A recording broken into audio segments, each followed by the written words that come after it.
This episode of the Poundcast is in part brought to you by Louisville Vegan Jerky Company. They make Louisville Vegan Jerky. That's right. It's meatless, plant-based jerky, and you can find them at lvjco.com. And they have lots of different flavors you can choose from, such as buffalo hot wing, pepperoni pizza, smoky Carolina barbecue, and they also have limited edition flavors that they come out with every month. And the newest flavor is loaded nachos.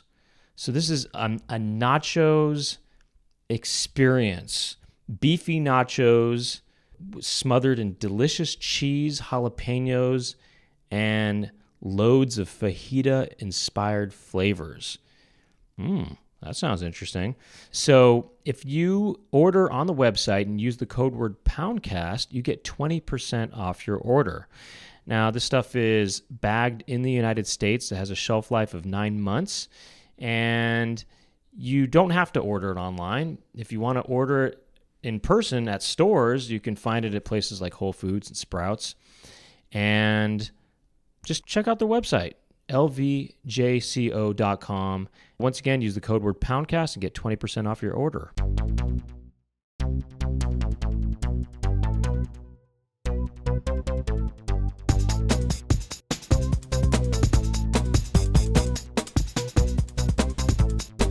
Brent talking. Brent, what will Brent talk about today? Brent talking to some pimples. Brent will talk to friends, and Brent talking on the Poundcast. Welcome to the Poundcast. My name is Brent Weinbach, and this is a little bit of a different episode, isn't it? Well, you don't know that yet. There's no guest. It's just me.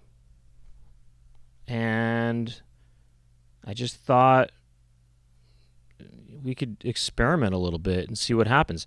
I wasn't able to get a guest for this week.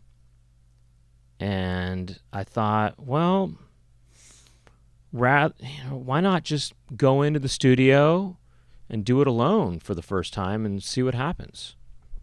So here we are. It's an experiment. It might not work out, so well. But we'll try it one time. We'll see how it goes, and if you don't like it, spit it out. That's what my dad would say, about food. If you didn't like it, spit it out. If you said you wanted me to try a new kind of food, he would say, if you don't like it, spit it out. And I guess that was some sort of life lesson, You try something, you don't like it, spit it out. Not that I think he was suggesting to try anything, I wouldn't try anything myself. But it might not go so well because I do feel like I'm this kind of person who is better at bouncing off of something else or someone else, or collaborating. I think I'm, when it comes to, I think I'm better at building on something or punching something up, maybe. Even though I have lots of experience talking to myself. I've been talking to myself for years. Since I was a little kid, I've been talking to myself. So it's not like it's something foreign to me. It's not like something I can't do. But on the other hand, even though I've talked to myself, my whole life, when I talk to myself, I don't talk to me. I don't know if other people do that, but I talk to people in my mind. Kids, I think I've heard that kids have imaginary friends, right? They create these fantastical beings that they imagine that they're spending time with and talking to.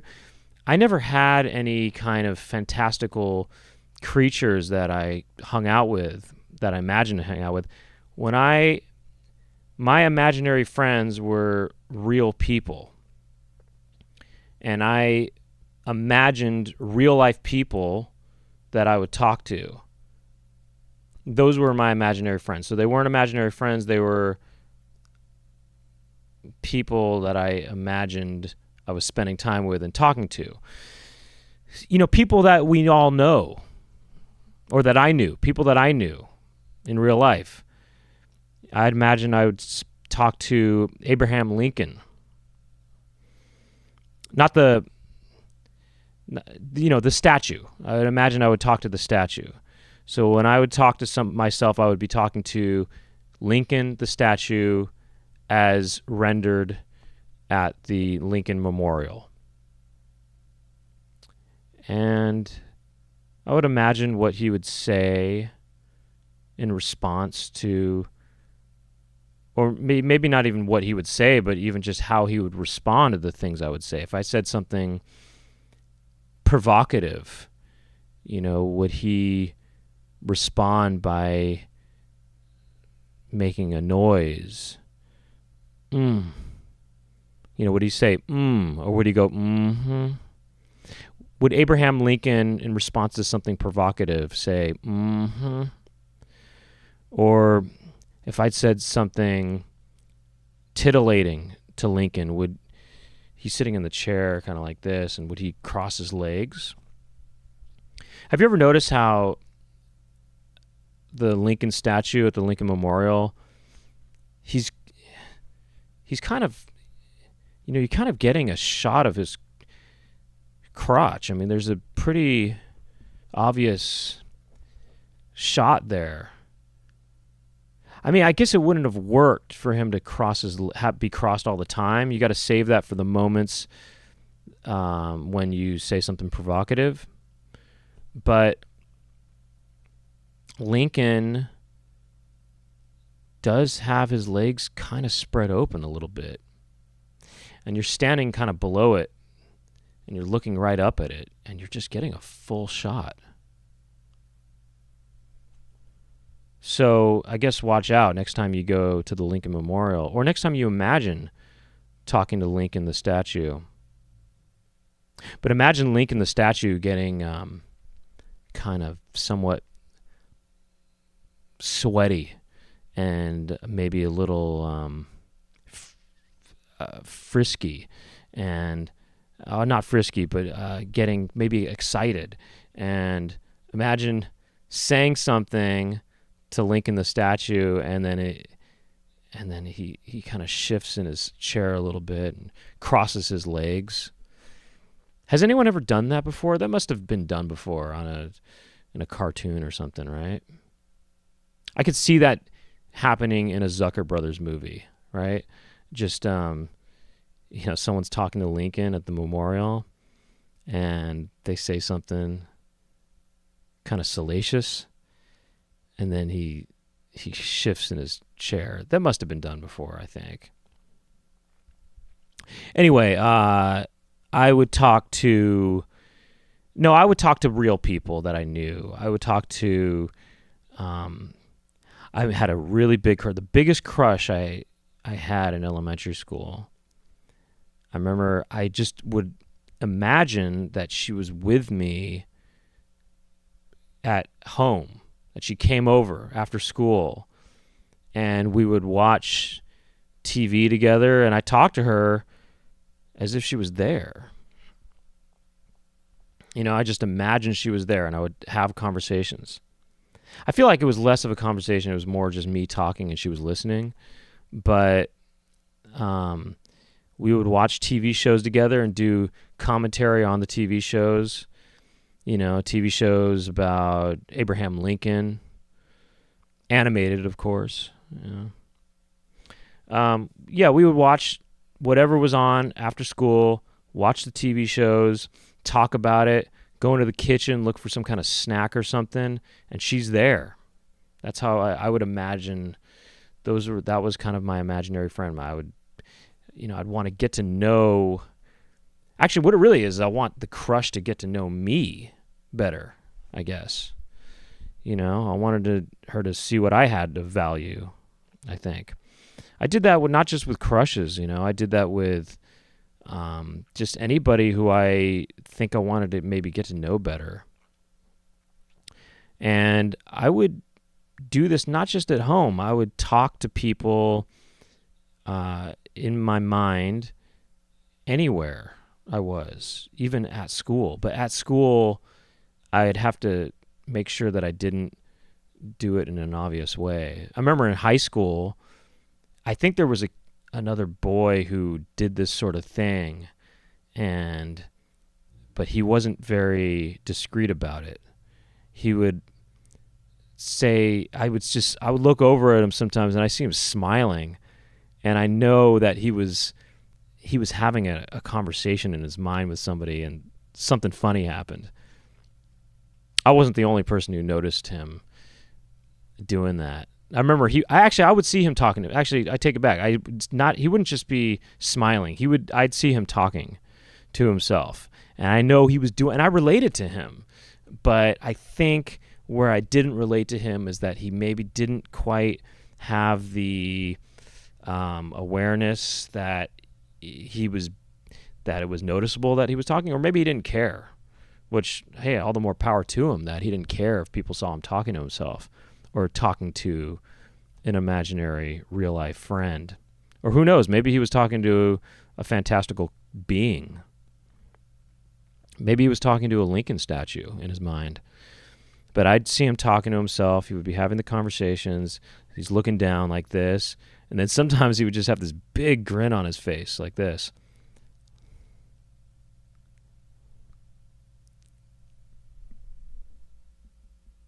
Like that. He would do that. Yeah, I noticed him. And I remember this other girl I knew, she noticed him. She was a real girl, not an imaginary girl. We noticed him doing these things. He wore these pants that looked like denim, but upon closer look, you'd see that they were a denim print on regular pants. Remember those kind of pants that they had a denim print on them, but they weren't actual denim. It was just a denim print. And I remember these pants that he had with the denim print, they had a sort of elastic, what is it called? Waistline to it. An elastic rim. The rim to the pants. I guess it's a waistline, right? They had, it was kind of scrunched up in certain parts. There was an elasticity to it. And, those were his pants. And sometimes when I'm out in public and I don't really care or there's nobody really around, I will talk out loud. Sometimes I do this. Sometimes I'll talk like this. I won't move my lips, and I'll just start having a conversation without moving my lips. If you're watching video of this right now, you're seeing these sort of facial examples. But I would talk. I still do it. I'll talk out loud. I don't care. And even if there's people around, sometimes I will have the conversation. These days, you do see people appearing as though they're talking to themselves, but that's because they're now on some sort of cellular phone with some kind of earpiece or something where you don't see the phone, but they're talking on or Bluetooth people, right? They'll have conversations. It looks like they're having imaginary conversations, but as you know, I've never had a cell phone. I've never had a Bluetooth.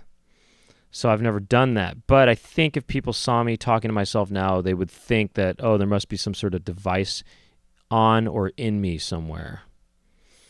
Maybe there's a device.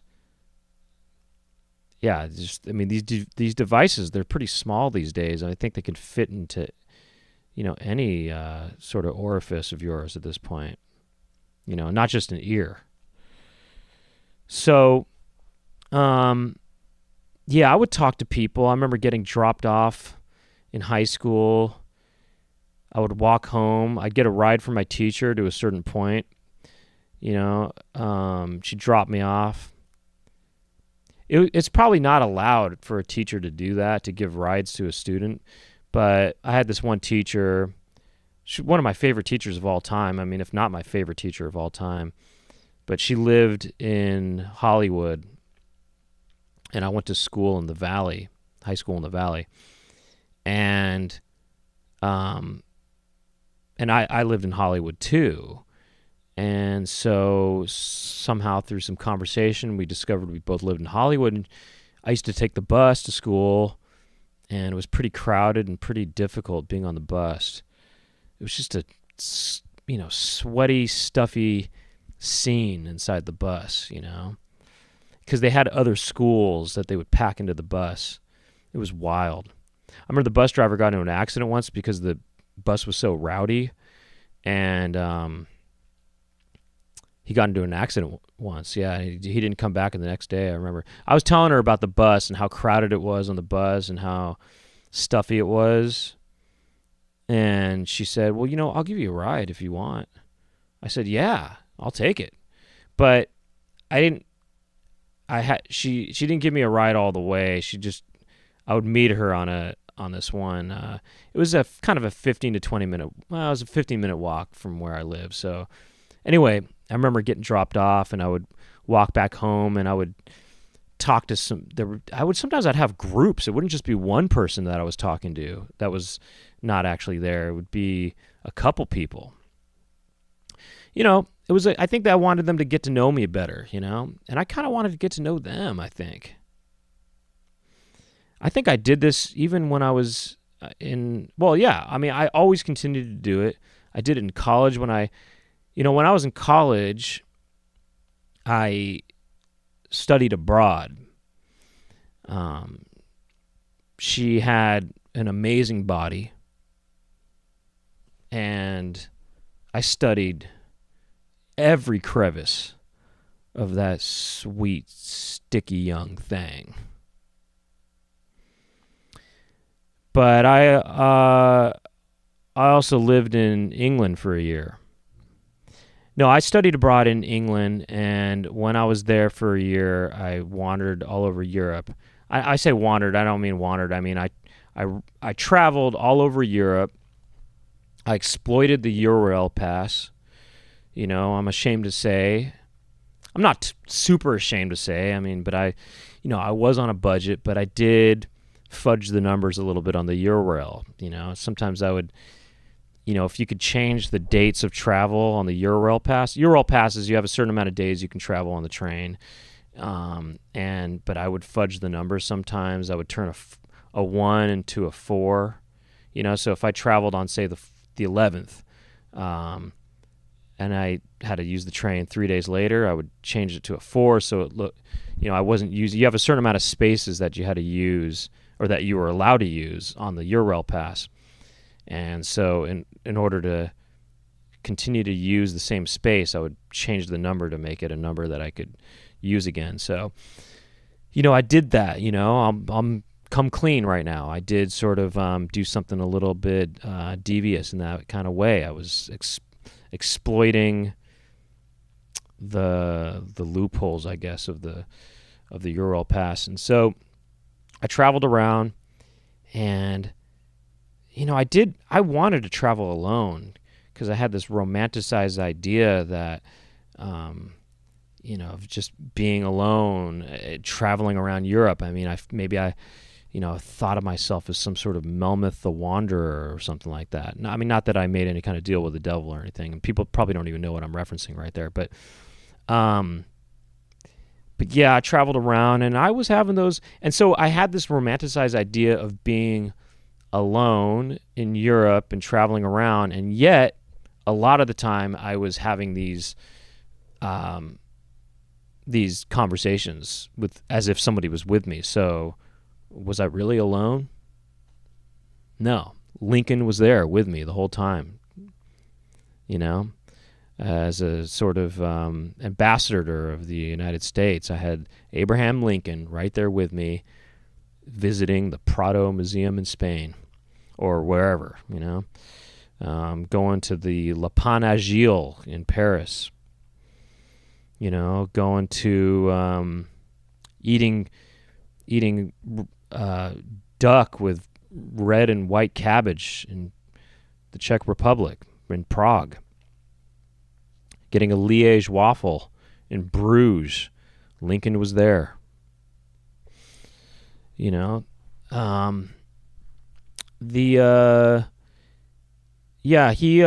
Lincoln was a good guide, you know. I wonder how much did presidents back, you know how international policy is kind of a big factor now for presidents. How come I wonder if in Lincoln's time or before that even, I wonder how much traveling the presidents were doing, you know, because it wasn't really so easy to travel back then. You know, they couldn't just fly over. They couldn't take a jet. They didn't have Air Force One back then. So what did they do for international relations back in the, 1800s, I guess, but even the 17, well, there wasn't that much time spent in the 1700s, I guess, but let's say the early 1800s. What are they doing? I mean, are they taking boats over to meet with whoever? To meet with prime ministers and presidents of other countries? Probably not. How did they communicate with other people from other countries? Were they sending letters on ships? What were they doing? It was a different time back then, you know? So, Europe. Traveling Europe. I like traveling with other people now. I mean, I'm over that idea of being by myself traveling. I think it's more fun traveling with other people. I remember specifically, I went to Turkey. This is still part of that time when I was in England, but using England as a base. I went to Turkey, and I went to a Turkish bath, and I got my body squeezed so hard there, and they were just squeezing the muscles out of my body. It hurt. I had bruises afterwards. And my nipples, they felt so fresh afterwards. I felt like, I got all this skin scrubbed off of my body. All the skin came off. I think they scrubbed multiple layers of skin off my body. My nipples, they felt so clean. Even with clothes on, when I went outside, I felt the air touch my nipples. It felt like a new nipple. I had new nipples that day in Turkey. But I remember being in that Turkish bath, and I was just almost fully naked, except for I had this straw towel around my waist.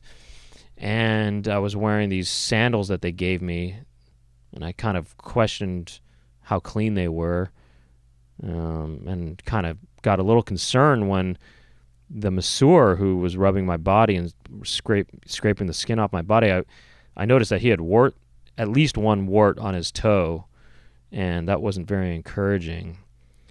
But yeah, my bare buttocks and genitals were on the hot stone. They put you on a hot stone, and I had bare genitals, bare buttocks on the stone, and other people had placed their genitals and buttocks in the same place as me. And so in essence, my genitals and buttocks were touching other men's genitals and buttocks. And I thought it was kind of a funny situation. And I thought this would have been probably more fun if I had a friend there to enjoy it with, and not just my imaginary friend, Lincoln. Imagine Lincoln at a Turkish bath. He's completely naked, except for the little straw towel that's just... So when they massage you, they put the towel onto your genitals to cover that up, but your bare buttocks are on the thing. Just imagine Lincoln, beard and all, with the straw towel on his crotch, but he's got the top hat on, though, also. It's kind of a security blanket, the top hat. Lincoln was tall, wasn't he?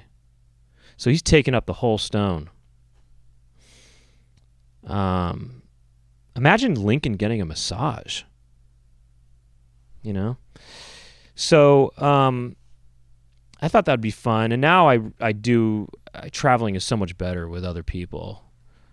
So I try to travel with other people, and, I think, there's this romanticized idea of being alone, but when you're alone, you're just talking to yourself. And for me, I'm just talking to other people. And so the reality is, I just want to talk to other people. And so that's why this is maybe, kind of who knows, maybe this is a one-time thing. Maybe we'll do it every now and then, But I do enjoy getting to know other people's stories as well. It's not just about them getting to know me. It's a reciprocal thing. Sometimes I don't even want them to know much about me. I just want to know them. I want to know their story. Sometimes I've been, there's people that I want to get to know, and I want to know why they became the people that they became. There was a young man when I was in college, and I was really fascinated by this guy. He looked like he was from the 1960s, and I just thought, how did he become this? He was really smart too. He spoke a lot in class. He really kind of got the discussion going in class, and he kind of dominated the class. I admired that about him, the way he dominated. And to be honest, I kind of tried to emulate that myself at one point. I thought, I like how assertive he's being. I like how dominant he is in the class, and how he's making these really kind of really insightful observations. And I thought, this guy sounds smart, and he looks smart with his 60s look. I wanted to get to know this guy. So I started to try to invite him to stuff. I became friendly with him. I wanted to understand, how did he become the individual that he became? And I started inviting him to things. I used to work at a jazz club when I was in college, and I invited him to that. I think he thought I was hitting on him, is the thing. But really, I just was kind of fascinated with him. I just wanted to know who he was. I think he might have thought I was trying to pick up on him or something like that, Because I'd say something kind of titillating, and then he'd cross his legs, and I noticed sort of like a wet stain on his the thighs of his jeans, around the elastic rim of his denim print pants. No, I think maybe he didn't. He always said, "Oh yeah." He kind of seemed like he was open to maybe spending some time with me, but I got his phone number and I called him, and I didn't get a response. But I think I don't know. He probably thought it was weird that I was trying to get to know him or something like that. I get it, I get it. But I invited him to this jazz club because I knew he liked jazz, and I used to work at this jazz club in Berkeley. It was called Mr. E's. Mr. E's. It was the jazz club founded by Eazy-E from the rap scene in Los Angeles. And but the rap scene in Los Angeles was kind of tied into the jazz scene in Los Angeles, the Good Life Cafe. And so it was an easy transition for Eazy-E to open up a jazz club. No, I'm kidding, of course. This is E stands for Escovedo. Okay, Pete Escovedo had a jazz club in Berkeley, California, and I used to play the piano there during the happy hour.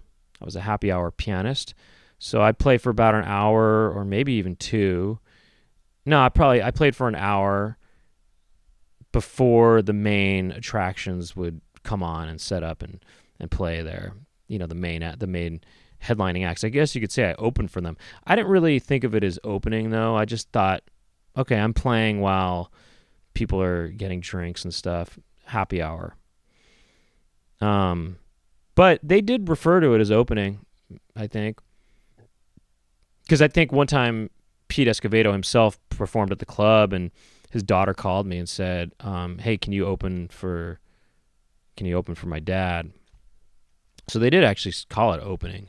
So I guess you could say I opened for a lot of these jazz musicians that were playing there. But but it didn't feel like that, because some people would sit there and watch me, but people were chatting and stuff. And, it was a mix. Let's say it was a mix, okay? Who cares? I mean, this is an insignificant detail. The main point is that Pete Escovedo, if you don't know who he is, he's a Latin jazz guy, timbale player, and this was his club. And maybe you don't know who Pete Escovedo is, but you may know who his daughter is. You might know his daughter, whose last name is also Escovedo, but she didn't go by that. She went by just E. Sheila E. was his daughter, Sheila E. You might know her if you're into Prince. You might know who she is, because she, did stuff with Prince. But she had her own thing going, Sheila E. And have you ever seen that Prince? It's a live performance somewhere. I think it's in Europe, maybe. And I guess I've read somewhere that Prince would have a contest for people that he played with him on stage, and he'd say, I guess, I don't know, maybe he'd give money or something to whoever had the best outfit or something like that.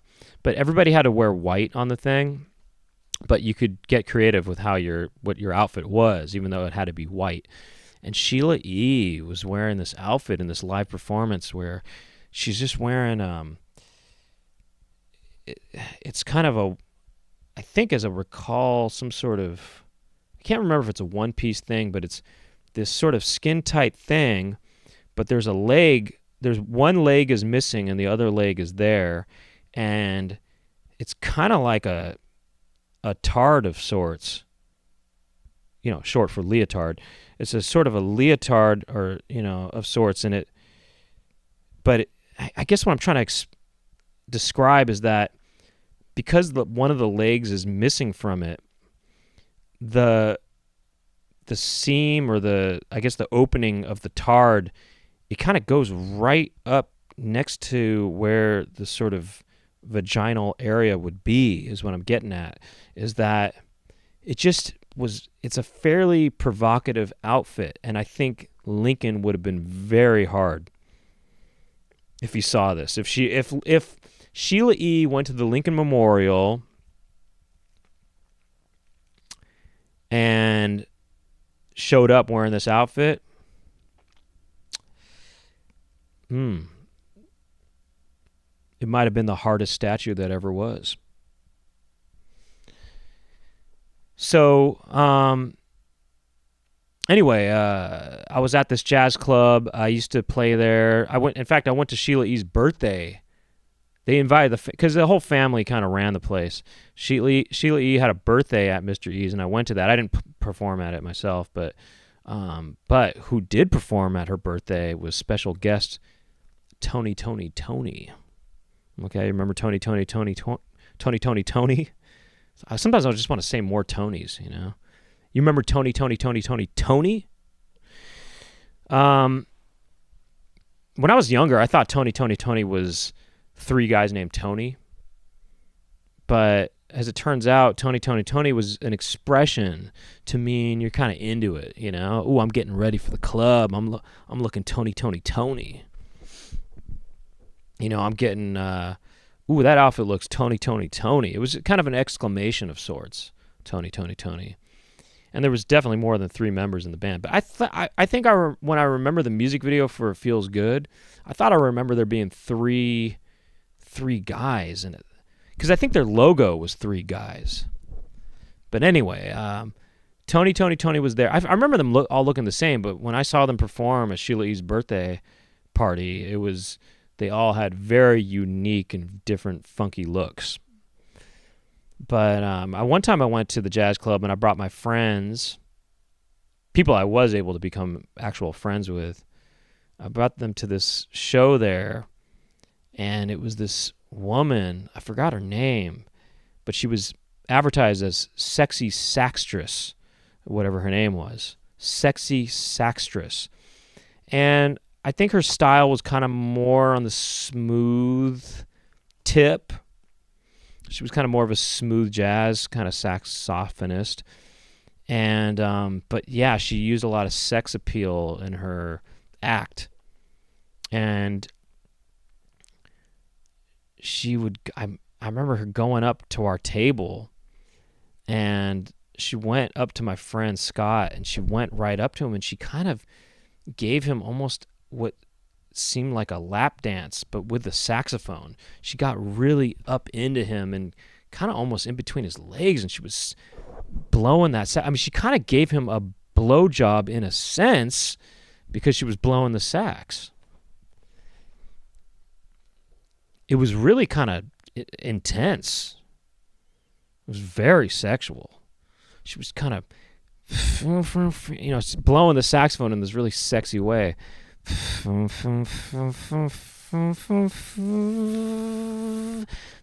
It was almost like she was kind of mimicking some sort of orgasm or something with the saxophone, if you can imagine that. And she went up to him like Sheila E. went up to Lincoln at the Lincoln Memorial. She just was blowing that sax, and she was getting really into it and kind of being orgasmic about her solo. And my friend Scott didn't really know how to react to it. It was really like it was some sort of lap dance. Not that I know what a lap dance would ever look like. I think I know what it might look like because I saw Showgirls once, that movie Showgirls. And I think I know what a lap dance is based on Showgirls. But, yeah, he didn't know what to do. So he kind of started kind of laughing because he was kind of, I think, uncomfortable. But the way he was laughing, it looked like he was enjoying it. And he kind of put his head up like this. He was laughing like this. He was going like this. And as she's blowing the saxophone kind of onto his body in the sexual way, it looked like he was having some kind of orgasm because he tilted his head upwards like that, and he was smiling. And it's just the whole thing looked like some sort of musical sexophony. Sexophony. She was kind of really more of a sexophonist. And that was just a wild time. It was intense, you know. I've never been to a strip club before. I never will. I never been to one before, and I never will because I just never, it always seemed like such a, I don't know, such a uncomfortable thing to me. I mean, I think look, people are popping boners even just with women just fully clothed out and about, out on the streets. You know, why would you just try to get a boner at a strip club, I think? I mean, why would you go somewhere to get boners? Why would you want to be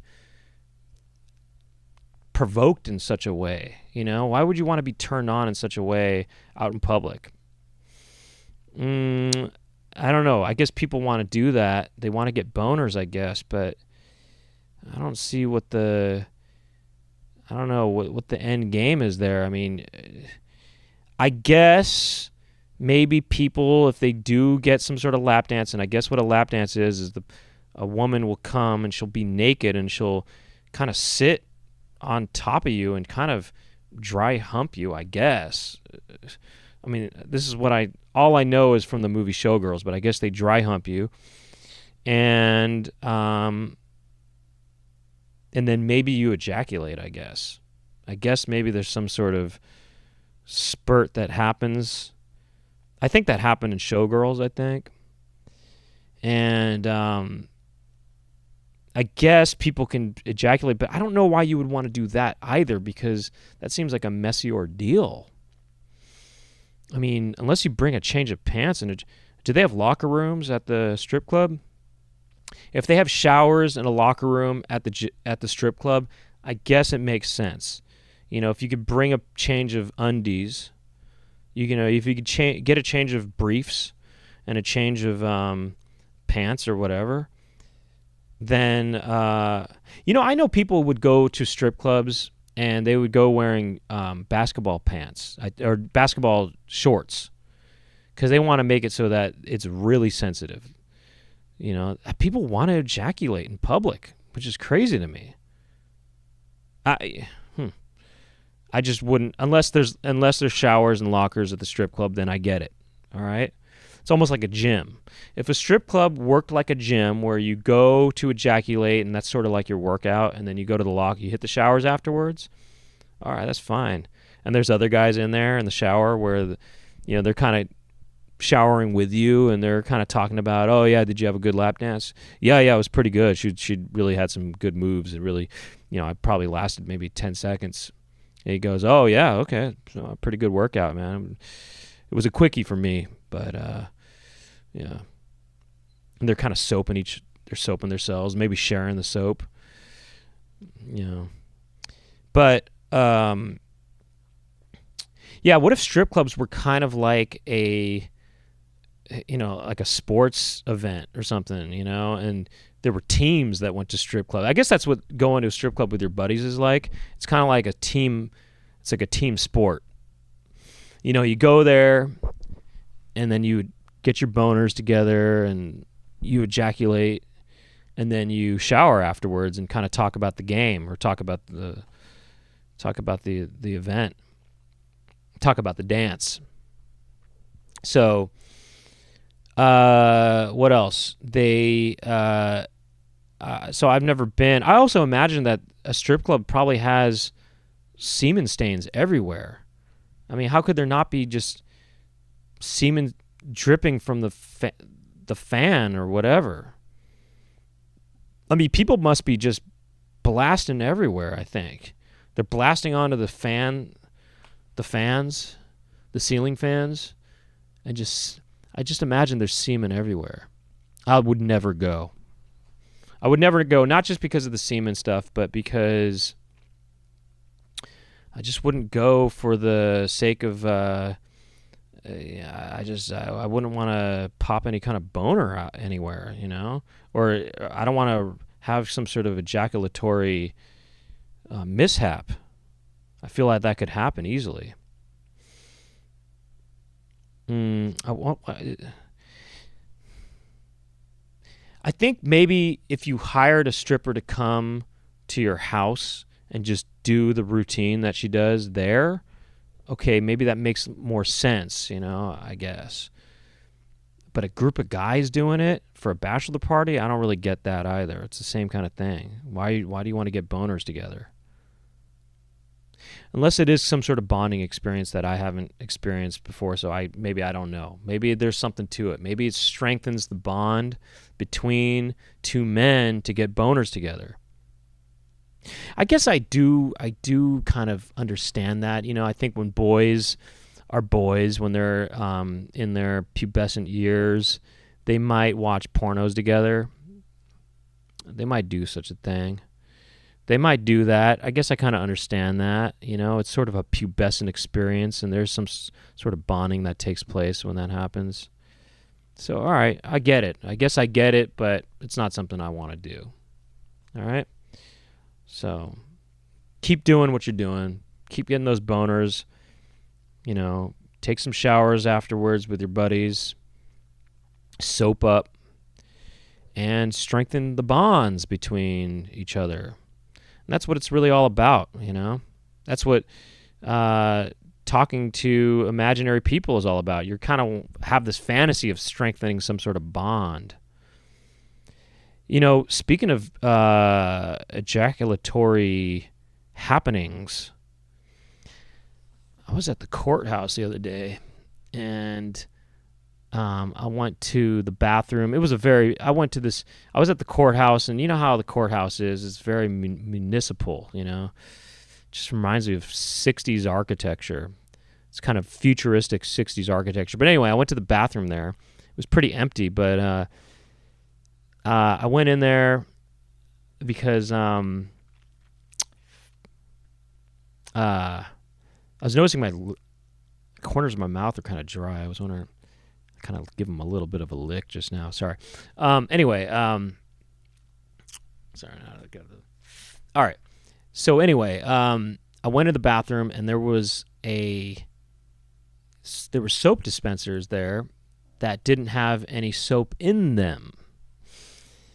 And so in order to wash my hands, there wasn't any soap in the dispensers, but there was a pouch of soap. It was a sort of this kind of plastic bag of soap that was just sitting on the counter above the sink. There was a kind of a ledge that was in front of the mirror, and there was this bag, a sort of a sack of sort of this pink jism. I mean, it looked like pink jism. And it was in the sack, and coming out from the bag, protruding from the bag, was this sort of tube, this rubber tube.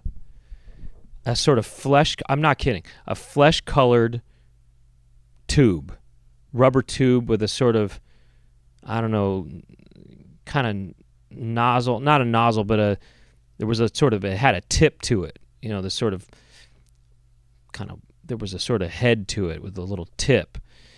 And I swear, I'm not making this up. I'm not trying to make a joke here, okay? I know I've been sort of making a lot of jokes, actually, during this whole, this whole diatribe or whatever. But in order to get the soap to come out of this tube, you had to squeeze this flesh-colored tube. You just squeeze it like this.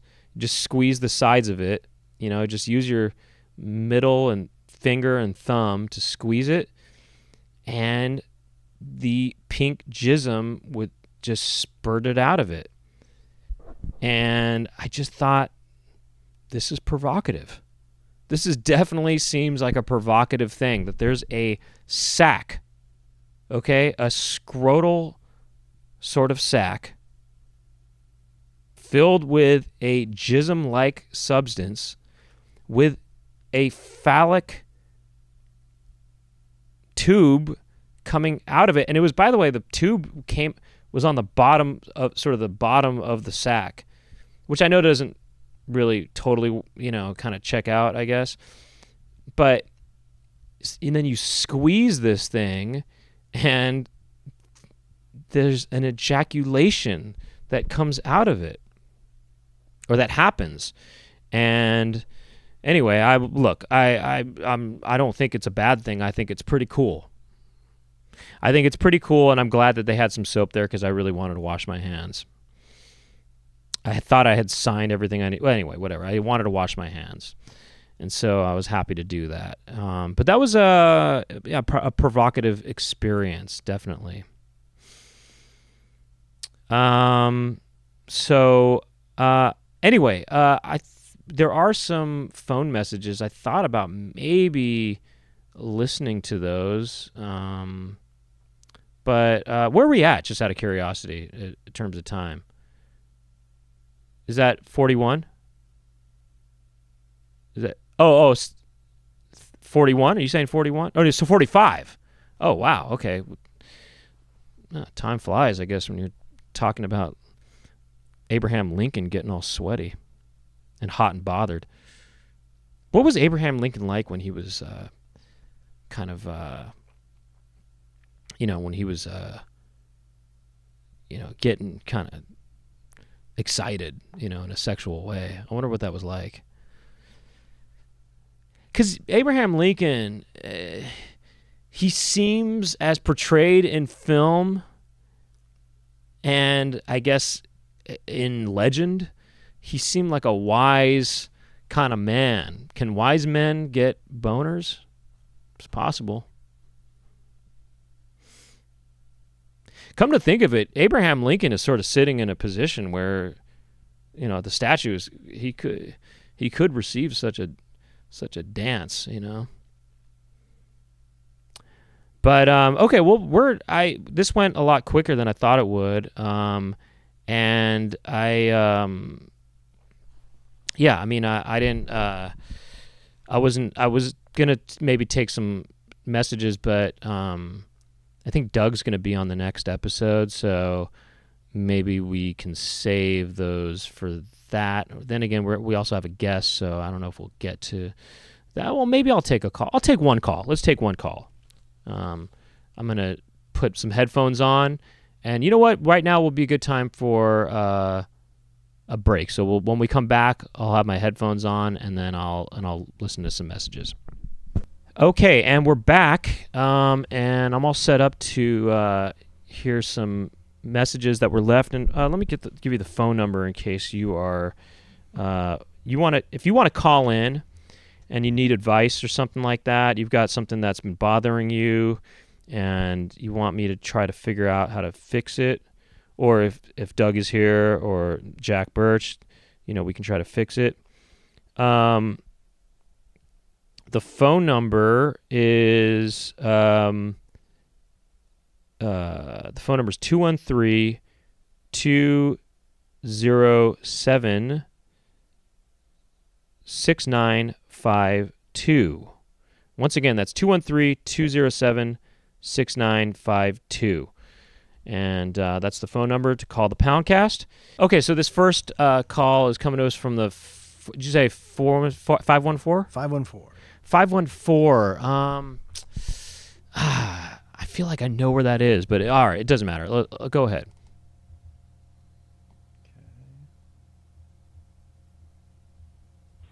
Hi, I have an annoyance. So most of the time I'm working in an open office, and the people around me don't mute their computers, and often we have a very active group chat, work chat, and so there are notifications pinging loudly every 30 seconds or so. And I seem to be the only one bothered by this. And what's more annoying than the actual noise is having to ask them to mute their computers, because I feel like a jerk doing that so often when nobody else cares. So I'm wondering if you have any solutions for this kind of double annoyance. All right, have a good one. Thanks. Okay, well, thanks for the call. I when you first mentioned that there was these notification sounds that were happening as you're walking through the office, it made me think of that you were in a sort of futuristic kind of environment, where there's these, you're hearing these electronic sounds that are happening, in the environment. I imagine you walk and there's computers everywhere, and imagine you kind of being in this. It just made me think of some sort of futuristic place. And I thought that sounded kind of cool. You're hearing all these noises, these bings and, I don't know, beeps. And I don't know what the signal sound or the notification sounds like, but if they sound like kind of rings or beeps or something like that, that sounds neat to me. So I think the way to embrace it maybe is to think of yourself as that you're in some sort of science fiction movie or something like that, or just think that you're in the future now, and it's a futuristic world, and it can make you feel more important in a way, that you have an important job, like you're working for the CIA or something like that, and you're hearing all these sound effects, or better yet, you're working on some sort of spaceship that's in outer space. Imagine you're in outer space when you're walking through the office and hearing all these notification sounds, that you're just hearing the sounds of the laboratory, or you're hearing the sounds of what it's like to be in a high-tech futuristic world. So that's pretty neat. I mean, maybe you could even think of yourself as some sort of cyborg. Just everyone's a cyborg, and there's just noises happening all the time. It sounds kind of exciting to me. And I think maybe if you look at it that way, that could be a way to feel good about hearing those notifications. That way you don't even have to tell them to turn it down, or to mute their computers. So I'm kind of into it, and I think maybe you can be into it too. Just, it's the future. It's, I don't know what I guess I'd have to hear what the notifications sound like, but I'm thinking there's some sort of ding or something, and I think that can sound kind of neat. It also makes it feel like you're in a busy environment, and I like that too. There's activity happening, and that's sort of fun. It makes things feel like things are happening, and I think maybe you can be into that. I think, it makes it feel not boring. It makes you feel important. I think if you embrace those noises more, I think it might make you feel a little more like an important cyborg of sorts. So I think that's the solution there, I think, is you go cyborg on it, It's future. You think of yourself as some sort of Blade Runner. That's what I think of. I think of Blade Runner kind of, I feel like it's cyberpunk.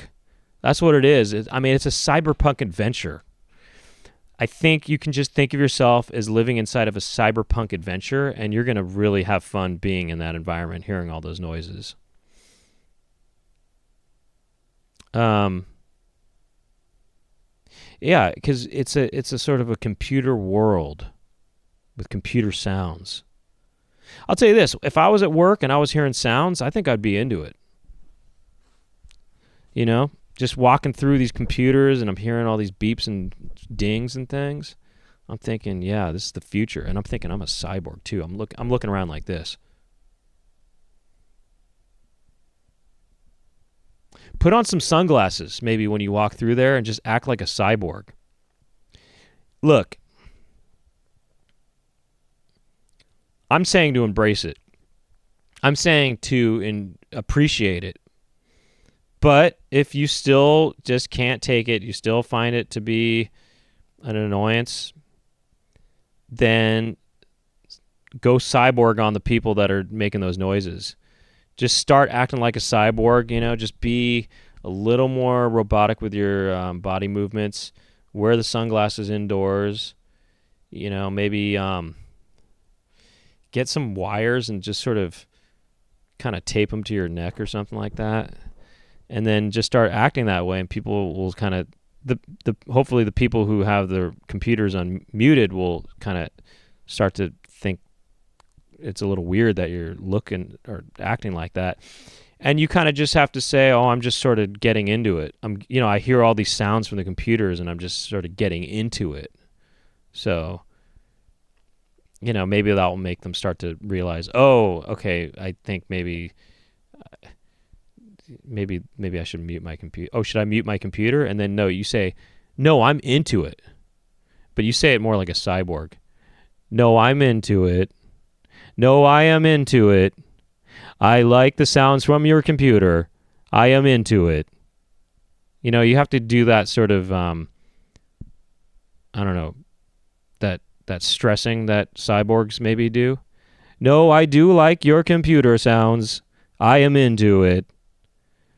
And then if you really want to start to sound kind of more electronic, you kind of have to use your tongue a little bit. "No, I am very much into the sounds. I like to hear the sounds.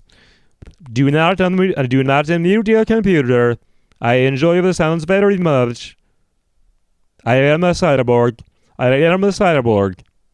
You don't need to use your tongue necessarily. But by the way, I accidentally just licked the microphone just now. Good thing I bring my own microphone, huh? You see?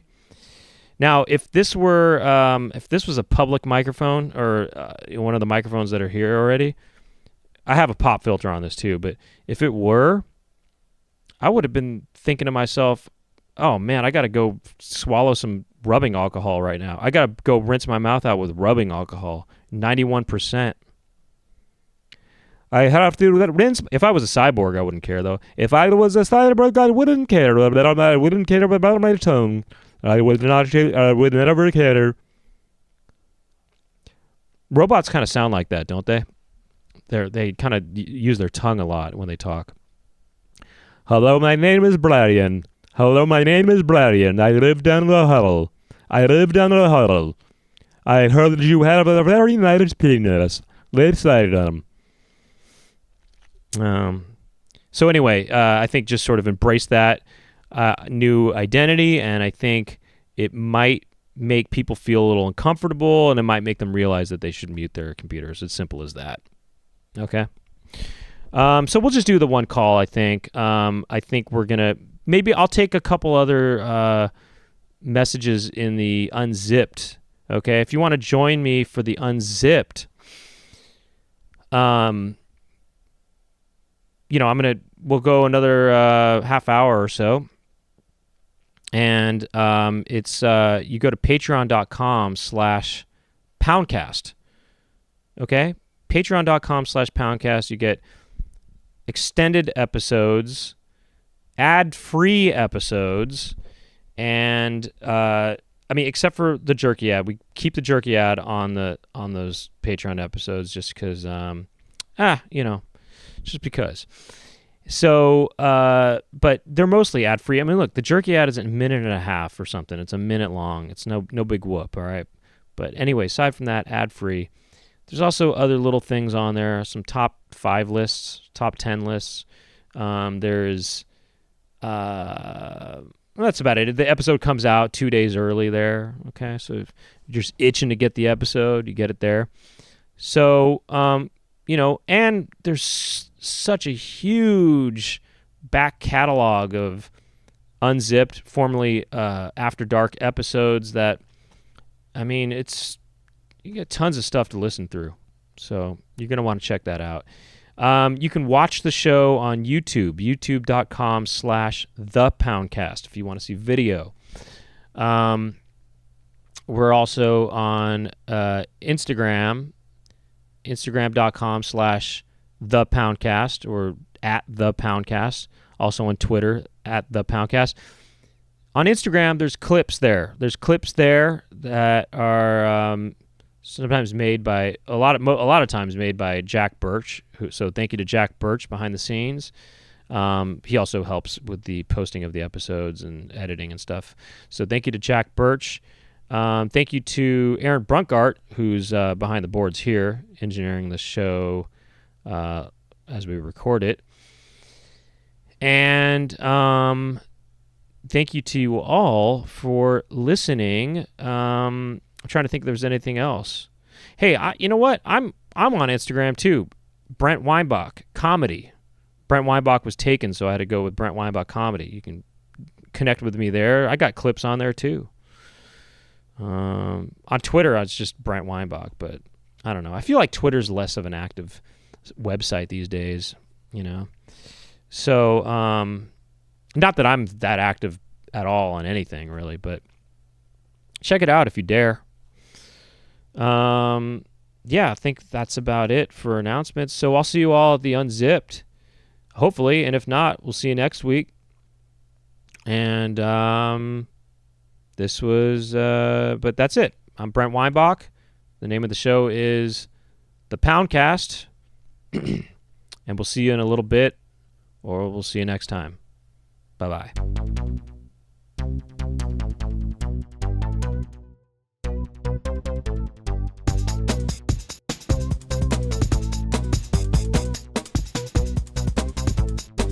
Brent talking. Brent, what will Brent talk about today? Brent talking to some pimples. Brent will talk to friends, and Brent talking on the Poundcast.